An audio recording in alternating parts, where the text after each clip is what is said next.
Welcome to the Business Legends Podcast, where we interview business leaders and entrepreneurs so that you can learn from their successes, pump up your own inspiration, apparently give me a wet willy. I hate you so much. And what is my last line on this?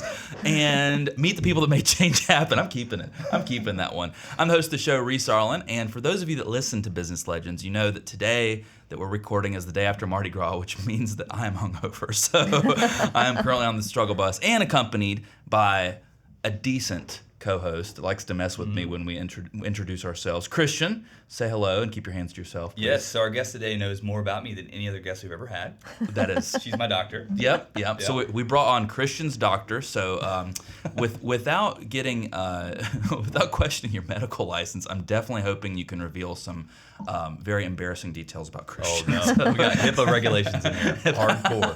HIPAA. Today we have Dr. Cammy Benton with Benton Integrative Medicine. Thank you so much for joining us on short notice as well. Well, thank you for having me here. I love this kind of thing. I have especially the banter between you two. Oh, it's just chaos here constantly. Imagine working with us for a day. So I have to pay you a compliment, by the way, before we even get started into this podcast. You don't even know this. So before we do Business Legends, we always send out some calendar invites and mail invites and whatever else. And so she sent me an email, and the subject line, we were just trying to figure out the dates or whatever, and the subject line is gosh, I'm sorry, I'm a hot mess. So I don't know if you noticed, but that was the responses that we have when we're getting this podcast together. So it made me laugh though. So thank you very much for that. I'm the world's worst with the calendar. It's like a curse that I have. I need, like, I am calling in from the universe a personal assistant that can help me organize my life better. We are tied in that position, I promise. Yep, absolutely. So tell us a little bit about Benton Integrative Medicine. Okay, so Benton Integrative Medicine was born back in 2016 because I did not fit into the medical system. Okay. So I had, and my children and I had several medical misadventures, I'll leave it at that, that found us on the unfortunate side of medical care. And so the combination of that experience and also my questioning the love in medicine, like I started really questioning early on about how they treated patients and how we had a very paternalistic view of how to take care of patients. It always bothered me. It just didn't sit right. And I grew up without medical care. I grew up poor. We didn't have access to medical care. And so I grew up with a lot of compassion for people who didn't have access to good care. But even realizing once you got good care, it really wasn't even good care because they didn't listen to you. Like we were taught to dismiss patients. Right. So those two things created the opportunity for me to just step outside of the medical system and the insurance system, because I found that insurance systems make us do things that we disagree with. Sure. And I don't like to follow rules that I don't agree with. We can relate to that. That's excellent. So direct primary care was a new model where you get outside of the insurance system. It's like a monthly membership kind of thing where you have more access to me. And I also don't, like before I had to see like 25 to 35 patients a day. So like every 10 to 15 minute patients. Yeah, just in and out. Just in and out. And I just always felt rushed and I couldn't take good care of people. So this one has, we have like 30 minutes is the shortest visit for like a sick visit. Oh, wow. But otherwise we have up to 60 to 90 minutes for a patient depending on their needs. And I've done home visits and so I'm able to actually do a lot of portal care for people. They're simple things. Instead of making you come in for that little rash or that cold, I can just take care of you without you having to come in, which is nice. And my goal is, the word doctor means to teach. And so I feel like if I'm doing my job right, then I teach you how to take care of yourself. Sure. Whereas the regular system, we don't make money unless you come in for silly little things. So we've really, I believe, systematically have disempowered people from taking care of themselves. And we tell you, we know your body better than you do. So how many times you'll hear many people talk about, I try to tell them what I thought it was, and they just ignored me because they know better than me. Right. And it's actually not the case. A lot of people come, if you give them the chance, they actually tell what's wrong with them. And it's just having that time with the patient to listen and to be able to really ask thoughtful questions was, for me, important. So that's how we started the Benton Integrative Medicine back in 2016. That's absolutely amazing. Like the whole thing. You were just reminding me. So my father has high blood pressure, and when he went to the doctor to see about it, they're like, "Here's more pills." And I talked to my dad, and I was like, did they ask you what your diet was? Did they ask you, what your habits were? And he's retired now, so he's getting, more sedentary day by day and whatnot. He's like, no, they just gave me more pills. And so when he watches my dog, they end up walking like a mile or two every day, right? And so his blood pressure problems have been taken care of that way. And I'm like, go figure. Right? Exercise. Yep. Health is like so much more basic than what we want to make it. We need to move. Mm-hmm. I think 100 years ago, we would be plowing the fields and walking to the general store, hunting, gathering, and eating everything fresh and seasonal, and going to bed when it gets dark. You get up when it gets light, and we're basically doing everything opposite of that. So making a dent in the couch. Right. Yeah. Right. We're just watching TV and pushing staying up all night and not getting enough sleep, and feeling so good naturally about yourself or working out for 30 minutes. Yeah.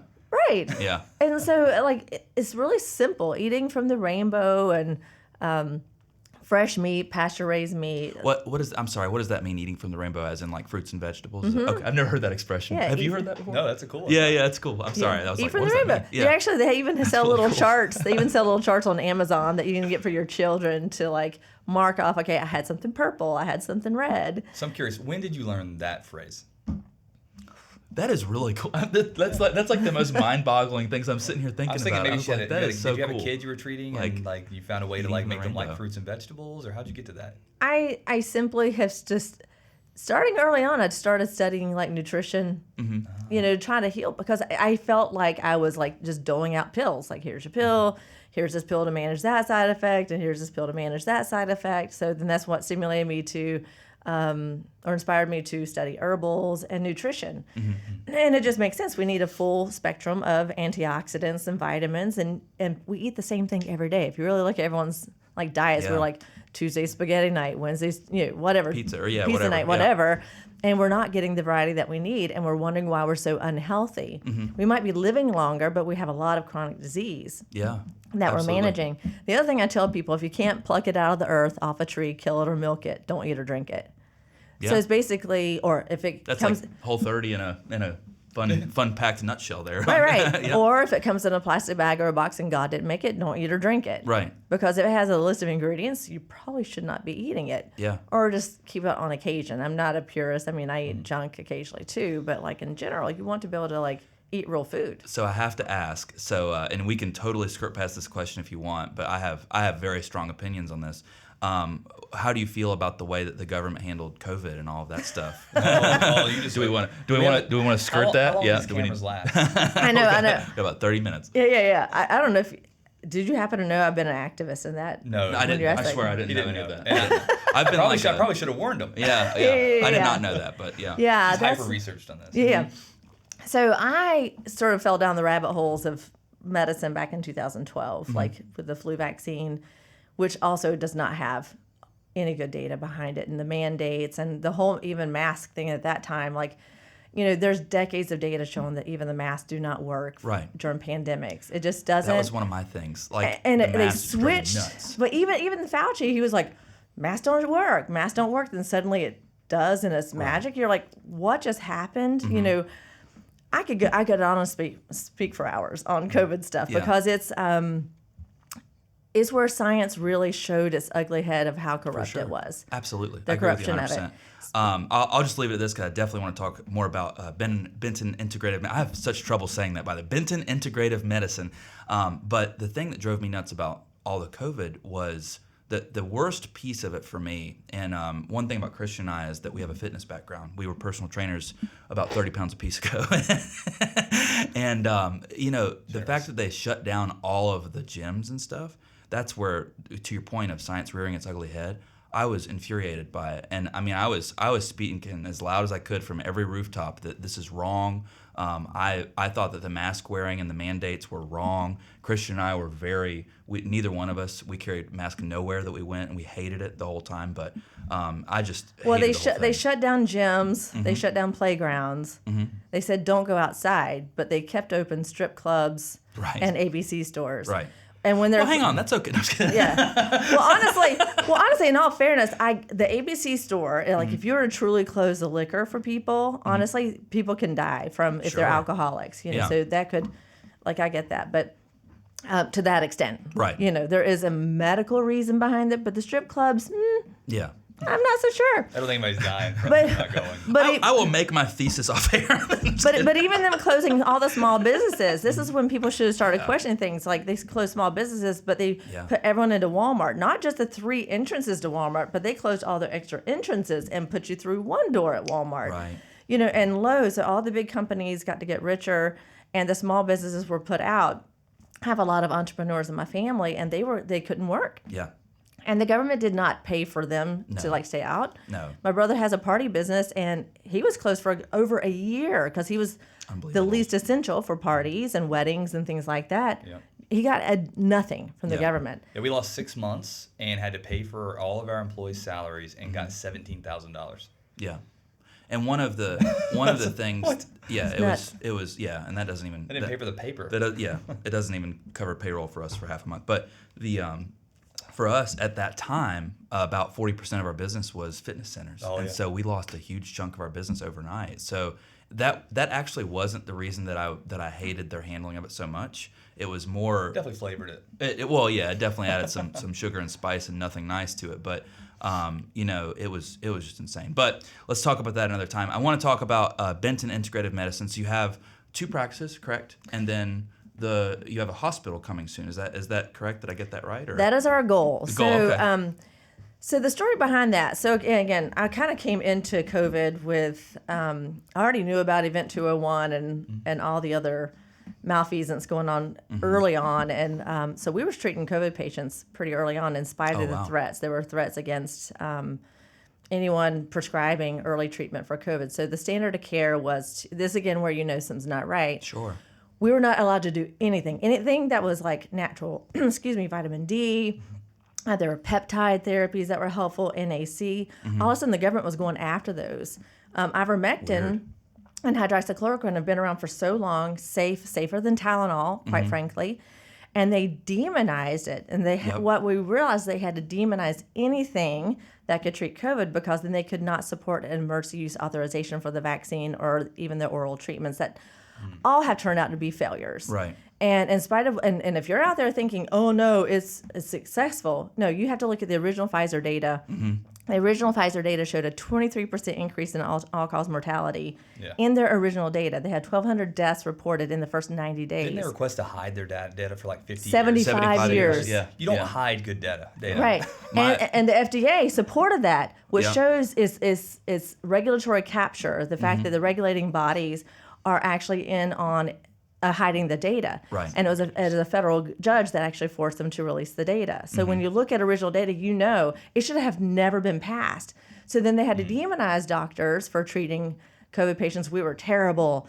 I lost friends like doing dangerous things like treating with ivermectin, and you're like, but you're telling patients, and we treated over 1,100 patients from outside, and there was 1 death in that. And she was not our regular patient. We only got to see her once. But they were going after doctors. But yet the standard of care was to stay home until you can't breathe, until your lips turn blue. Yeah. And then get on whatever the, Right. And then you can come in and go hide, isolate, stay away. So people were having fear. Fear, like anxiety, is the number 2 risk factor for dying from COVID. So we were everything induced fear. Everything induced going inside, away from vitamin D, away from exercise, like people gained weight, increased suicidal thoughts, depression, anxiety. This PSYOP killed more people. And then when you actually look at the data of the vaccine, you see that there's actually more harm than good. People are being killed by it. I believe it. My Christian knows this, but my story is I got both rounds of the Pfizer vaccine. About a month and a half later, I developed chest pain. We were doing CrossFit at the time, best shape of my life. Shouldn't have had that happen. Then 6 months later, I got COVID, and then 6 months later, I got COVID again. So I'm like a walking science project now, I think. But I firmly believe that it was endocarditis that came from or myocarditis. Or pericarditis, like one of those kind of things. Oh, I've seen it over and over again. Yep. And even though the red flags were there, they were still trying to suppress that as misinformation, even though it was like all in the VAERS data, they systematically try to suppress anything that shows any kind of concern. Like if you're not for the narrative, then you're an evil person. That's simply like good science should always require debate. I agree 100%. I mean, I remember one time that Christian and I walked into a pizza establishment, and it was in Concord. I can't even remember the name of it, but it wasn't the Mod Pizza. It was I don't know, something a little bit more mom and pop. Something? I can't remember, but we walked in and we didn't have masks, and it was just one of those places that you can like order quickly or whatever. And they said, well, we don't serve to people that don't wear masks. And it was a little bit after everything. It was after the vaccine and everything. And Christian and I walked out of there, and it wasn't just that they were very abrasive about it, but it was like they kind of publicly embarrassed us about the fact that we weren't wearing a mask, you know. So we walked out and went to Acre Tavern. And yeah, but we walked out, and I went, Christian, I will never eat there. I will never eat there. And that's why I don't remember the name of it, because I know where it is, and I will never eat there. Like, not a day. The funny thing is, during the mandates, I was up in Raleigh politicking. Mm-hmm. We had a rally up there, and 90% of the people inside the legislative buildings were not wearing masks. Right. As we had mask mandates in place. Yeah, go Just figure. example of like, do as I say, not as I do. Yeah. And the hypocrisy of all that.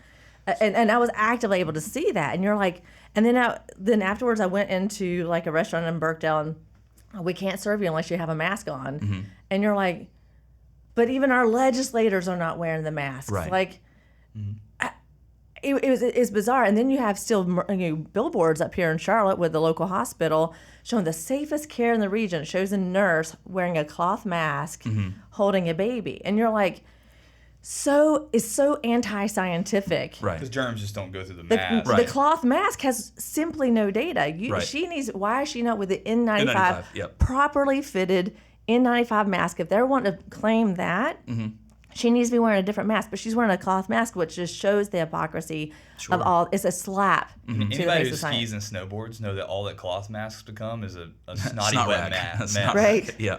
Right? Sure. Yeah, because you put the little cloth thing over, it's like it just gets soaking wet. It's gross. It just gets humidity or whatever, or the Yeah. moisture out your mouth. So how does this fit? And I'm sure we could talk about this forever. And I'm looking wait, I forward have to a everyone's. question. I have go a ahead. question. Okay. So, That's a first. Oh yeah, and then I need to lead to wear what Bend it, inspired me yep. for the BIM, hospital. BIM. So Yeah. what came to me earlier is like most entrepreneurs, even the ones we have on here most of the time, they're looking for something. Maybe they're passionate about it, but most of the time they're looking for something that they can build to attract an audience to make a big business. You are looking to build a hospital that literally goes against all the norms. You're literally going to have to build the demand for it and break into the market against the grind. What's making you do all that? Like when you could just make your own little hospital or an urgent care, make some money, like going against all of that. Just like my clinic, that it kind of grew itself. I believe that God kind of did it. Like, I didn't know anything about business, to the point that when I got my first, I thought, I'm going to be just a micro business. Within 2 weeks, actually, I filled up within under 2 months. Wow. For my patients. So then I had to hire a manager, and she's like, "What's your budget?" I'm like, let me see. And I got a pencil, piece of paper. I'm like, I think it's this. I mean, this tells how bad at business I am. But don't feel bad about that, because we have so many stories in this show where that's so common. Like you're staying in your lane, you're excellent at what you do, and so when the business stuff comes along, like you're figuring it out. So I mean, I was winging it, yeah, but yeah, winging it. So and unfortunately I hired management that didn't understand the mission, and that created its own problems. But that's another part of the story if we get to it. But it's like August of 2021, I had a classmate from my medical school class on Facebook telling me how all the unvaccinated people should die. Oh my God. And how they deserve to be denied treatment. Jesus. But the problem is I had been seeing this in doctors' chat rooms for months, right? And I've been seeing it in news articles about how we should triage out unvaccinated people from medical care. And so then when my classmate from med school said this, and I'm like, I thought she was compassionate. And I'm like, no. Like, we treat everyone. In medicine, we're taught, I don't care if you're a pedophile, I don't care if you're a mass murderer, you treat people with compassion. I am not the judge. Right. I'm here to provide medical care. Mm-hmm.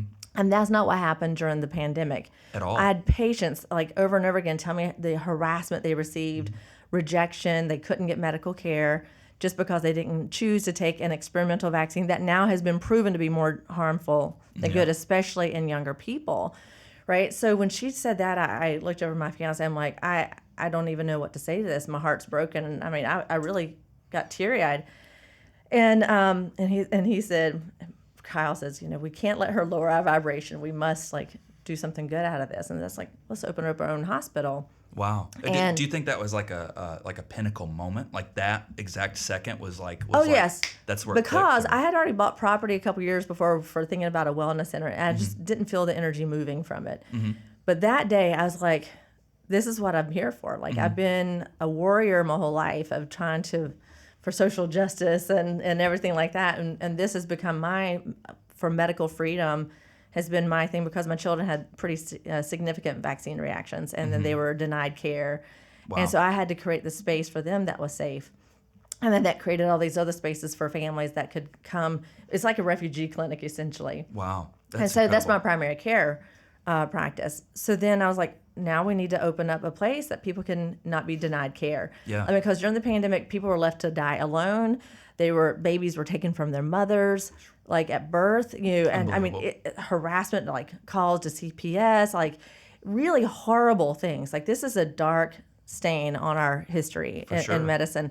And it's so bizarre because in this other universe, there's people on the other side like, we did the best thing ever, and we provide awesome care. No, you didn't. You denied care to people. That's beyond the Hippocratic Oath. Yeah. So we said that on Saturday. Monday morning, we got a phone call from a guy who I'd met a few years back who's wanting to have lunch with me. And I didn't really remember him or know him much. I'm like, so I just put him on my schedule. So he came and he says, I don't really know why I'm here.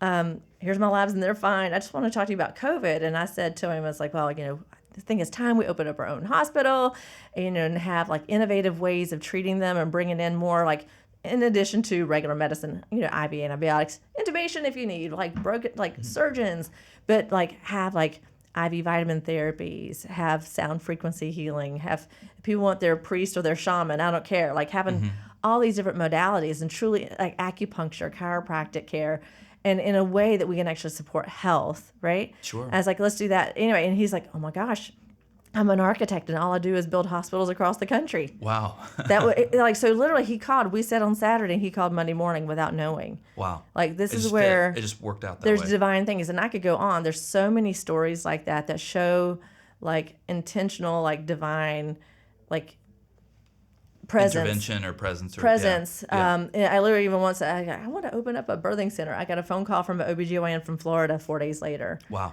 Like it's things like that. Now, there have been another part of the story. If you want to get back to the business, I did have to revamp my business last year, and so it did kind of slow down progress towards that.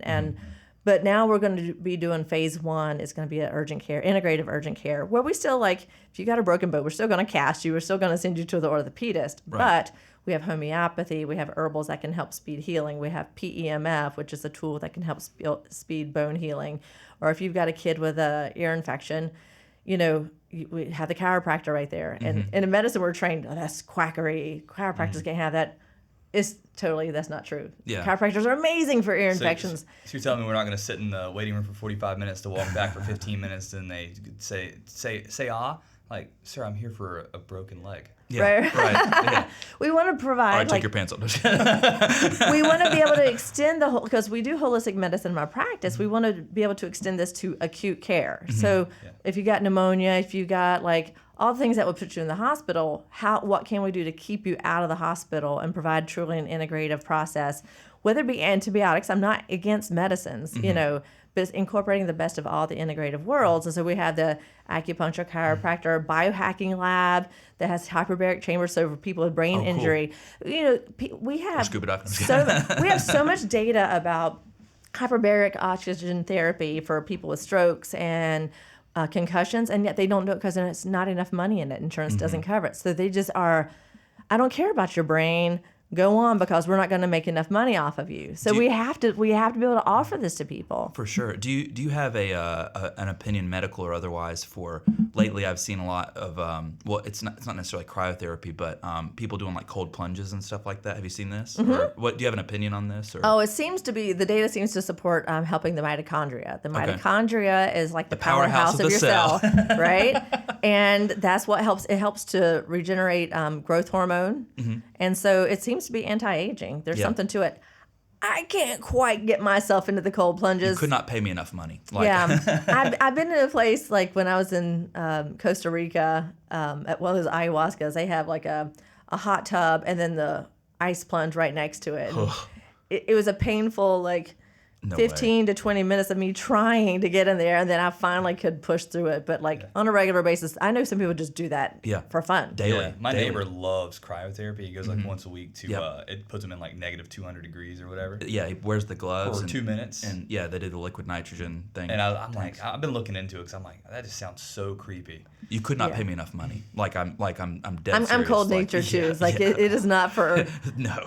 my toes are cold right now with socks, with boots, sitting in a warm room. Yeah. So like it's right. It's just He said he gets out and he's like just so amped for like the rest of the day, and he said it burns like 800 calories in 2 minutes or something because it it's called shivering. for like the next 3 hours. You're shivering the next 3 hours. Yeah, we're doing a hard pass on that. Like, I will say, when I have done it, I do feel more energy. Wow. You know, Christian and I like to bet each other stupid things. And we always say like, oh, bet you $50. We never pay each other because we just Let's do cryotherapy for next day. I was gonna say we need to have a little fitness competition, buddy. Like I think that's the one. Like that. I think we're gonna do it. We're gonna talk about that off air, but that all just sounds so incredible. You know, one of the things that drives me nuts about healthcare in general these days, like you said, is that it seems like people don't really take the time between doctors and patients to take the whole picture. You know, if you can only spend 5 minutes with your patient, it's like, oh, yep, how you doing? Oh, blood pressure, okay, here's a pill. You know, and then they kind of get you out the door. I feel like that's not really a good system. One of the other things is the billing cycles of it all, and I've been on the receiving end of the poor end of that, where basically my insurance was supposed to cover something, and I got in a car accident, and then they were supposed to. My insurance was supposed to cover I guess I got a what's it called? Scan. Yeah, it's a scan. It's not an MRI. It's the CAT. CT scan. Yeah, CT. Yeah. So I got a CT scan, and so they call me and they're like, "Hey, we're sending you to collections." I said, "What? My insurance is supposed to cover that." And so they're like, "No, we're going to send you to collections." And so I called my insurance and they said, "Oh, we lost the bills." It's like, oh, great, that's convenient. So I went to the hospital, and I couldn't even get a copy of the bills. I couldn't even get a copy of the bills in the facility that my CT scan was done at, because it was done by so many different private practitioners and everything like that. And it was just absolute chaos, you know? And trying to figure this out, I'm 24, 25 years old at the time. And, you know, so what I'm saying is on the patient end of that, it's not a good experience. Yeah, I can testify that Benton's practice is like the opposite of that. Like when I go in there, I almost have to tell Red that I'm ready to leave. Yeah. Because he's like, you're leaving? He's asking me questions. He's really curious about what's coming up in my life, like what's changed, da da da. Yeah. And like I'm like, yeah, I got an appointment at like 12:45. I gotta go. Yeah. Bye, Red. And it's like, but I love that because it's like I get everything out on the table. They don't. It's not just like I say I'm coming there for this. You'd think they would at least just ask me the questions about that. Yeah. But no, it just keeps going. Yeah. Because you don't have time. But like, you know, I had a little kid the other day came to me with headaches and tummy aches, and I think the initial thing is to go, all right, what's wrong with the stomach? Do you have, you know, all these medical things? But then as we dug and dug and dug, turns out it's been happening since her grandpa died 2 years ago. Oh, and wow. And he used to be at home with them, like so she was close to the grandpa. And the mom had not made the connections between the tummy aches and the death. And so now we have a different way of approaching this kid's health instead of giving a bunch of stomach pills and headache meds and like going down the testing route. Like, okay, it started right after our grandpa died. Let's like deal with some anxiety and sadness and grief and work with that, because her body's just showing up in that way, and that's a common thing. Yeah. So, but if I didn't have the time to check in, I'd be like, all right, here's some Zantac, here's some, you know, like take some ibuprofen and like maybe even holistic stuff, go to the chiropractor, right? Sure. So that's the kind of stuff that you have to have a little bit more time, because it's the mind, body, spirit. And the deeper I get into medicine, the more I recognize that. And of course, there's some genetic stuff, there's lifestyle things, but there's so many things that I see for chronic disease that's related to traumas in previous lives. Like women have a lot of pelvic issues. They often have had a history of molestation or being raped. Like there's a real connection there. There's a low back pain associated with like stress with money and economy, you know, kind of things. People with shoulder and neck pain, they tend to feel the weight of the world on their shoulders. And so when you start digging into those things, then they're like, how'd you know? How'd you know? And I make people cry all the time because like, how'd you know that? You know. I don't know if I'd brag about that, but Yeah. But you know, I'm me able too, to. but not for that reason. I'm just kidding. Yeah. But it's to tap into the real root cause. When people think Yeah. root cause in functional medicine, like for me, functional medicine is like a root cause medicine where you look for gut and, you know, nutrients and toxins and those kind of things. But some of the toxins are really relationships, you know, abusive spouses or abusive parents or whatever. And when you can tap into that, you actually help heal them faster. Yep. Yeah.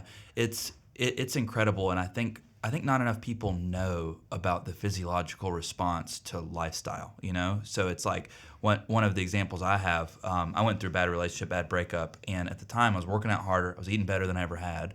Like I was eating very, very clean food and stuff, and yet my body, I looked like a melted candle. I mean, I was just you know, beat down type of thing. And then after that relationship ended, go figure, you know, I end up getting in at the time the best shape of my life. You know, so it's. I talked to him in a CrossFit.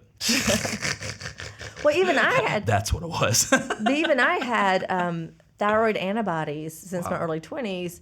And it's just stress. It was like bad relationship, residency, then unhealthy marriage for 20 some years. Like, I'll leave it at that. Within a year of my divorce, my thyroid antibodies went away. Wow. And that's usually considered incurable. Yeah. So my body was fighting itself because I was not able to live in alignment with my purpose. Yeah.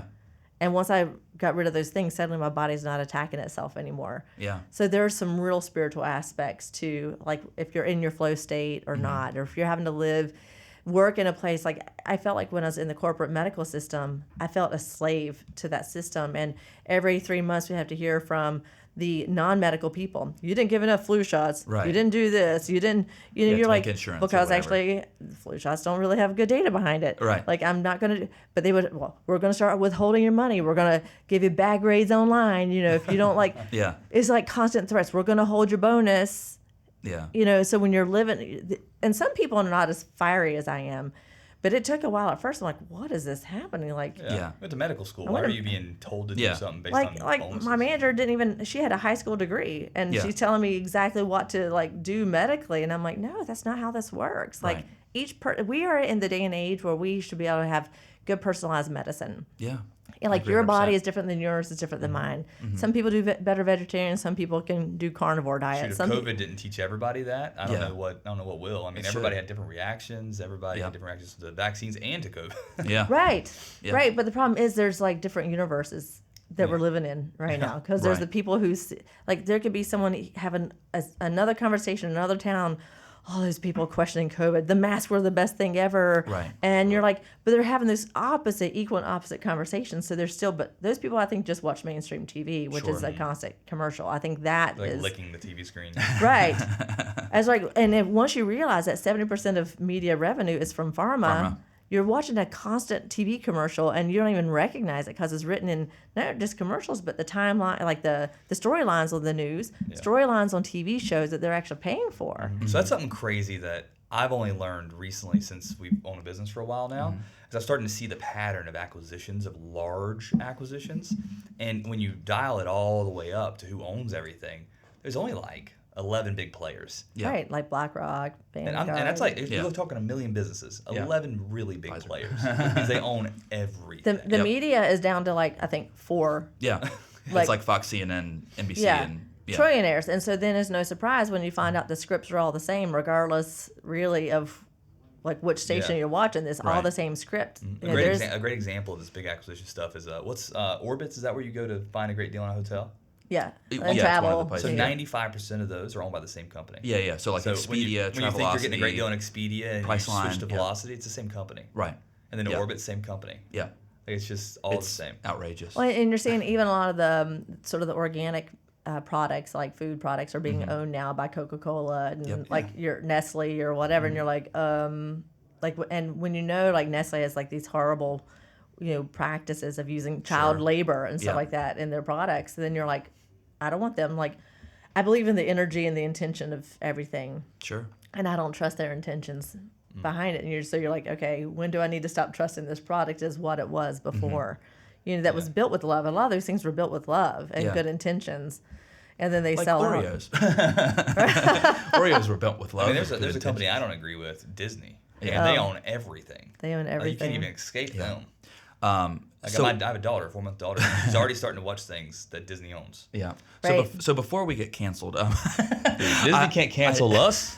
we're business legends. They can We're certainly media buy legends. us though. We're for sale. Yeah, we are for sale, Disney, just in case you want some anti opinions here. Getting back to the diet thing, I'm very curious. Have you seen? There's a TED Talk by the chef Jamie Oliver. Have you seen this? I know Jamie Oliver. I haven't watched the TED Talk. I'll have to send it to you. But anyway, I'll summarize it very quickly. So he makes two giant points in his thing, and he talks about the study of food in modern society. So the first point is, when you're a kid, when Harper, his daughter, by the way, when Harper gets to be, 4 and 5 years old, what do you think that she'll drink at the cafeteria? Just without even really thinking. Milk, right. So children drink milk. So if you look at milk cartons, like the old ones that you peel apart and do or whatever, milk cartons have, each carton, a little carton of milk, has about between 6 and 12 grams of added sugar cubes, between 6 and 12. And so depending on the size of the carton. So what he does, he says, okay, let's take a look at that. That's refined sugar. And so he's like, this is how much your kid's drinking in a day. He just throws out 6 sugar cubes. He says, and you know what? This is how much they're drinking in a week. And so he brings out a giant bag, looks like a giant bag of, I'm not going to say it on air, a bag of white powder, and he throws it out. This is out. And he goes, and this is what they drink in a year. He brings out a wheelbarrow, and he goes, that's how much added sugar your kid's drinking in a year, your 6-year-old kid, The second point he brings up is that so Christian, when you were in school, what did you typically eat at the cafeteria? Like what types of foods? Just without thinking about it. Pizza. Okay, that's one. What about? Chick-fil-A sandwiches. Okay, sandwiches, French fries maybe. Yep, something like fries. that. All finger foods. Everything you just mentioned doesn't involve having a fork and a knife.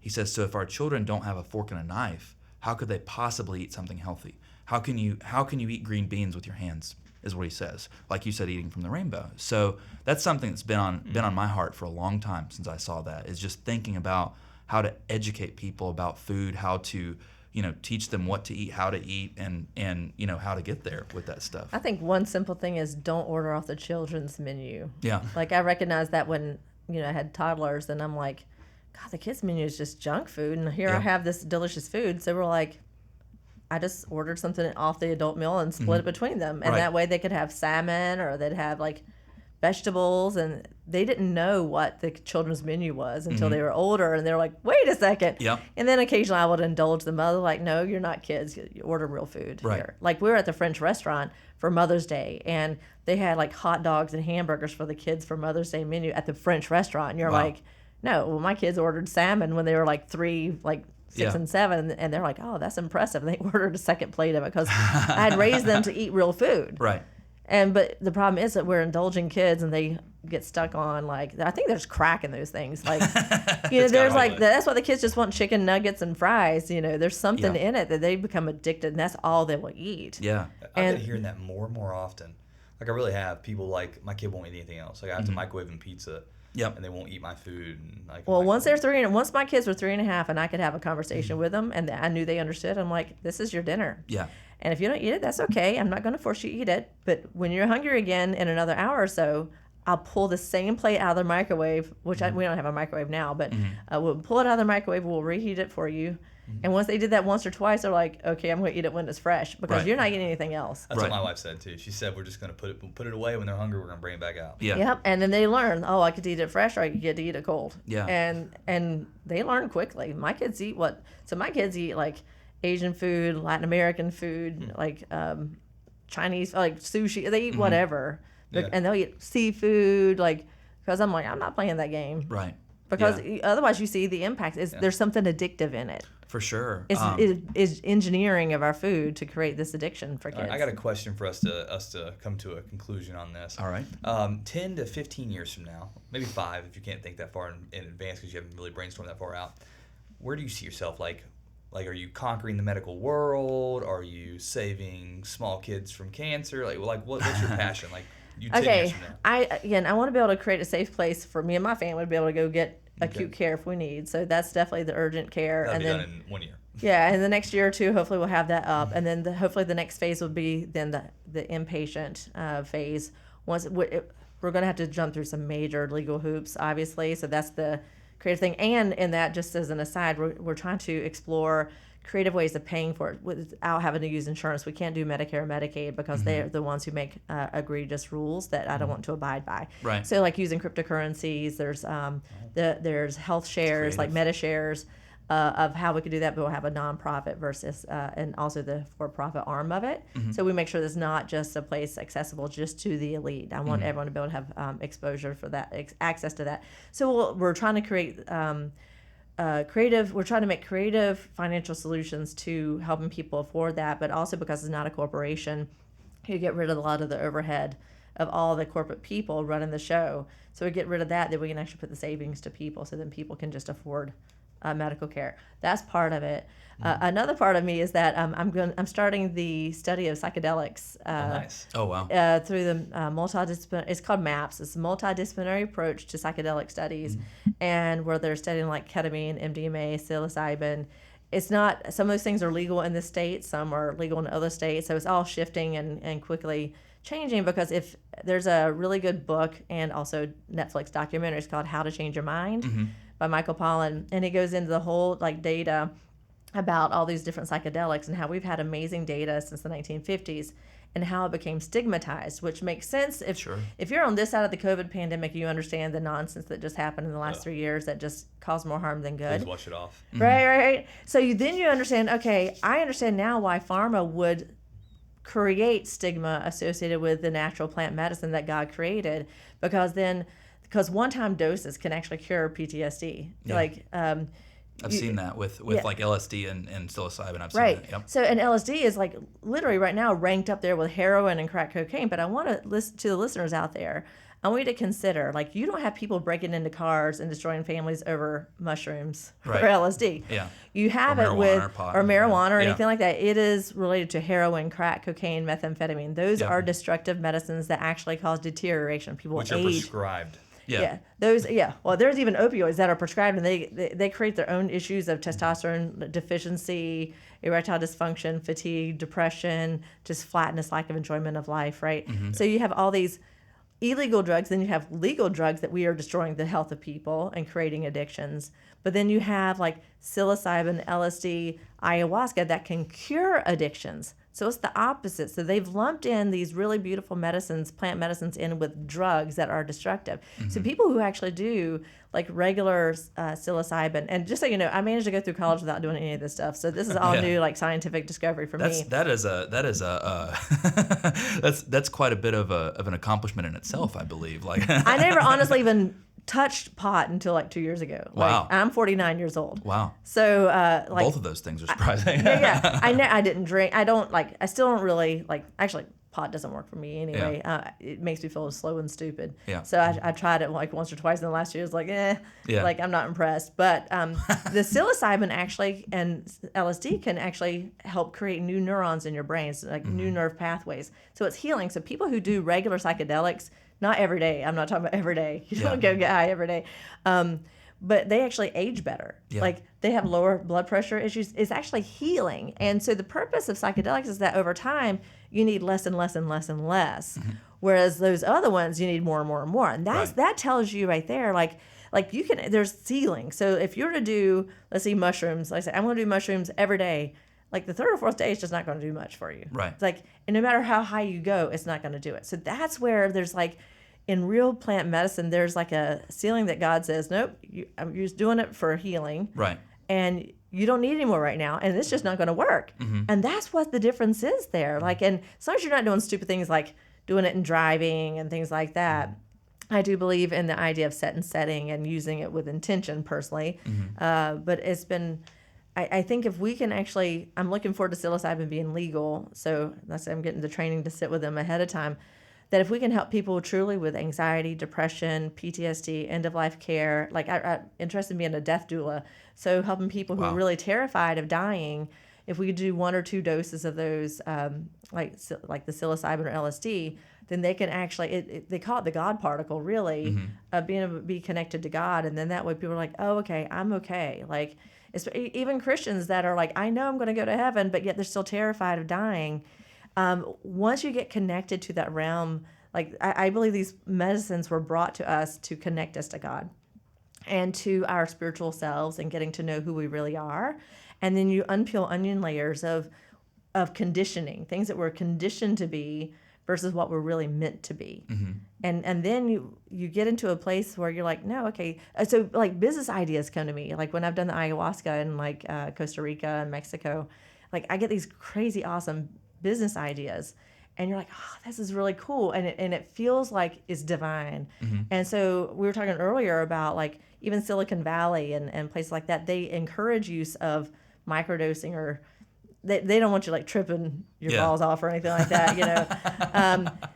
The microdosing has been very helpful in creative thought. It opens up your mind and your heart to ideas and collaboration.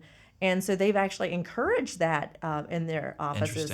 Where it's legal. It's legal there, but I'm hoping it becomes legal here because it does. It opens up these real, like when you actually have a room full of people, it's like you get on the same frequency, and then you can really communicate and come up with the most creative out-of-the-box ideas. And you're like, so I highly recommend us like really push our legislators to making this legal. And of course, people have to use common sense. Again, you don't drive under substances, but there's this like, just like anything good, you can turn it into something bad. You can drink too much water. You can have like, you know, if you eat too many carrots every day and you turn orange, you know, like. That's what happened to Donald Trump, right? We've been tricked. Maybe so. We've been tricked in the weirdest way. Like we literally drink alcohol with every single meal when we're hanging out with people. Like it's like, I mean, I don't have an alcohol problem, but every time I'm at a BD meeting, always have a beer two beers, or whatever, maybe a shot. And it's just like, there's no way that's good for you. And then we're like, oh, don't take this. Right. But don't take this healthy thing that can actually heal your body. But it is okay to smoke and drink. Right. And there's plenty of deaths due to alcohol every year. Now, obviously, we showed the prohibition. Stopping people from doing it creates more crime. Right? But that's a whole other issue of how we manage the drug war anyway, because it's turned into its own business on the other side. Now it's just legal crime. You're right. And so if we could, it's kind of funny. I remembered maybe a little cayenne to make your cough syrup. And I had a preacher's wife. She's like, I can't do that. I can't go to the ABC store. I'm like, but I can give you Tussion X that has hydrocodone in it. Well, that'd be okay. I'm like, this is a drug that people get addicted to and can die from. No one's going to get drunk and die off of like whiskey and pineapple juice and honey. Just a shot glass. You know, you're like and it's effective. So she's like, oh yeah, I guess. And so she told me she had her son go by the ABC store and she hid in the seat and like leaned down because she's afraid people would find her in there. But she's like, it really did work. You know, I'm like, we have all these natural things that help, but only pharmaceuticals are the only thing that can save us. The shame. My family calls that Mooresville cough syrup, by the way. Or like get some rock and rye. They actually sell rock and rye. Add it for cough syrup purposes. Cammy, thank you so much for joining us on the show today. We usually sign off here with a funny question, so I can't think of any myself. I just asked a good question. You did ask a good question, but I was trying to think of a funny one, which is not coming to mind. This is where we stall for time at the end of the show. If you could delete any doctor's opinion off the internet, who would it be? Fauci. I love it. Fauci should be hung, in my opinion. We agree. I love it. So, okay. Well, thank you very much for joining us today. Thank you so much. We're looking forward to continuing the conversation at lunch. Awesome. Thanks. Thanks.